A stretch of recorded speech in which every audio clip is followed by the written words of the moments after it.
વાત કરીએ NEET paper leak લઈને સંસદમાં ચાલી રહેલા હોબાળાને લઈને।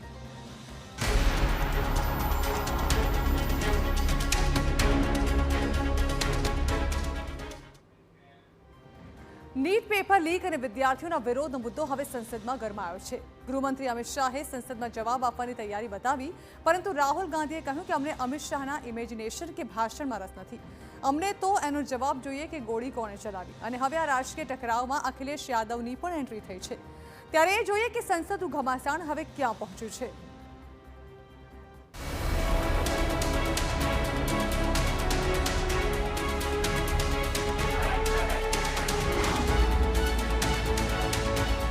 कल 3 बजे तक मैं चर्चा के लिए तैयार हूं। मैं खुद बैठूंगा, हर चीज लिखूंगा और हर चीज का जवाब दूंगा, जिससे देश की जनता के सामने सारी चीजें स्पष्ट हो जाए, दूध का दूध और पानी का पानी हो जाए।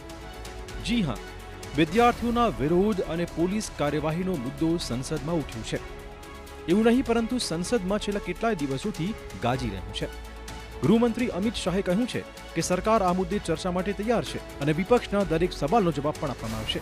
તેમણે કહ્યું કે અમિત શાહ ક્યાંય નથી ભાગી રહ્યા, બल्कि તમામ मुद्दे चर्चा માટે तैयार છે। छात्र प्रदर्शन पर सभी प्रकार की चर्चा करने के लिए सरकार तैयार है और चर्चा के लिए समय सुनिश्चित किया जाए और विपक्ष तैयार हो जाए। पहले तो ये यही मांग कर रहे थे, हमने हाँ बोल दिया। मेरी ओर से भी मैंने कह दिया है कि मैं किसी भी सवाल का जवाब देने के लिए संसद में तैयार हूं, मगर वो चर्चा ही नहीं होने देना चाहते। अब जनता तय करे कौन भाग रहा है। અમિત શાહના નિવેદન બાદ રાહુલ ગાંધીએ સરકારને સીધી ઘેરી। રાહુલનું કહેવું છે કે અમને અમિત શાહના ઇમેજિનેશન કે ભાષણમાં રસ જ નથી, સવાલ એક જ છે, ગોળી કોણે ચલાવી। વિદ્યાર્થીઓ સામે થયેલી કાર્યવાહી માટે જવાબદારી કોની છે, તેનો જવાબ આપો। We're not interested in him giving us a lecture or a discussion. We're interested in one simple thing. And when I say we, I mean the younger generation of this country. Who shot those students? Who gave the order to shoot those students? Who blinded one of the students? Who shot one of the students in the ear? Who gave the order to beat the students with lathis, with nails? Who gave that order? That order was implemented by the Home Ministry. Delhi Police and RAC are both Home Ministry systems. Did Mr. Amit Shah give this order to shoot our children? એટલે વાત હવે માત્ર NEET paper leak સુધી સીમિત નથી। એક બાજુ અમિત શાહ કહે છે કે ચર્ચા કરો, જવાબ આપીશું, બીજી બાજુ રાહુલ ગાંધી કહે છે કે ભાષણ નહીં, સીધો જવાબ આપો।